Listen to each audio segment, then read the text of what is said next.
naikkan seri wajah kita dengan terapi Yusof. Ikin nak share 2 tips bagaimana untuk naikkan seri wajah kita dengan terapi Yusof. Ikin dapat tahu tentang surah ni daripada guru mengaji Ikin pada ketika Ikin sekolah menengah dulu.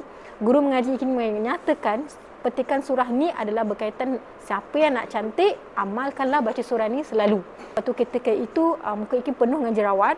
Okey, jerawat bukan jerawat sebarangan, jerawat batu pula tu kan. So Ikin mempunyai masalah rendah diri, Ikin pun rasa tak yakin dengan diri kita nak berjumpa dengan orang, dan Ikin pun rasa macam tak nak berkawan.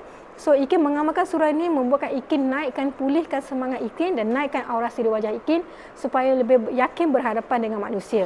Okey, korang kena save video ni supaya boleh ulang-ulang tengok, dan jangan lupa share video ni supaya ramai wanita-wanita di luar sana pun tahu tentang video ni dan mereka juga boleh amalkannya.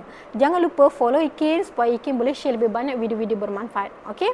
Okey, so jom follow Ikin bagaimana kita nak mulakan terapi ni. Mula-mula selepas je solat subuh, okey, korang ikut Ikin macam ni. Bismillahirrahmanirrahim. Allahumma sholli ala Sayyidina Muhammad wa ala ali Sayyidina Muhammad. Baca selawat sebanyak 3 kali.